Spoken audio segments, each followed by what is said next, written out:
வாங்க. சீக்கிரமா வரணும்னு சொன்னேன்ல, ஏன் தாமதப்படுத்துனீங்க? அதான் வந்தாச்சுல்ல, நடக்க போற காரியத்தை பார்க்கலாம். வா விருபாக்ஷா.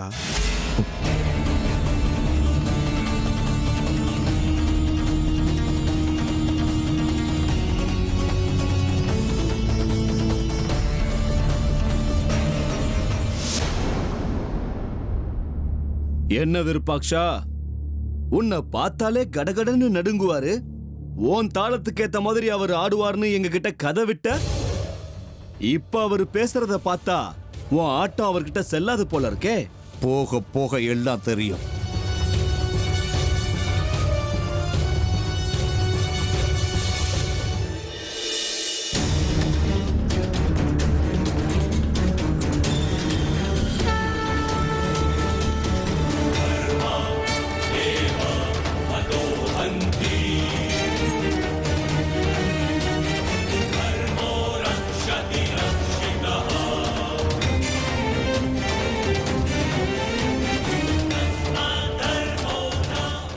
விருபாக்ஷ சாஸ்திரிகளே,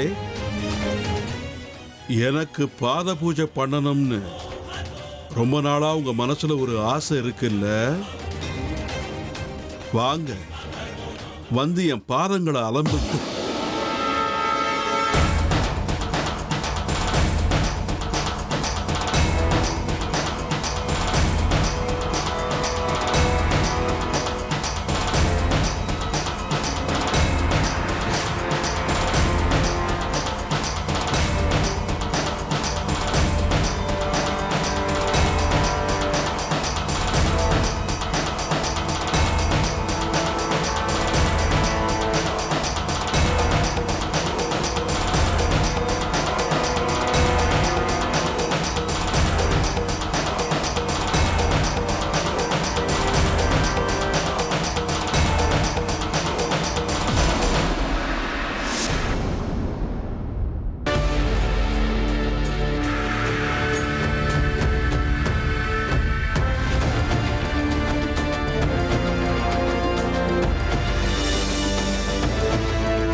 தண்ணி கொண்டு வாடா.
என்ன சாஸ்திரி ஐயா இது? சுவாமிகள் பேசல, அந்த அம்மனே பேசுற பேச்சு இது. சக்கராபுரியில ஸ்ரீ சக்கரா வேற இல்ல, அந்த அம்மன் வேற இல்ல. அப்பேற்பட்ட ஸ்ரீ சக்கரமே திருடு போற பயம் இருந்ததுன்னா அந்த அம்மனையே திருடிட்டு போவாங்கன்னு தானே அர்த்தம். அம்மனையே திருடிட்டு போறாங்கன்னா அந்த மாதிரி ஆளுங்க எதுக்கும் பயப்பட மாட்டாங்க. உற்சவத்தன்னைக்கு சக்கரை வெளியில வரும்ல, அது யாரோ திருட போறாங்களாம். கோவில்ல எல்லாரும் அதை தான் பேசிக்கிறாங்க. என்ன, ஸ்ரீ சக்கரத்தை யாரோ திருட போறாங்களா?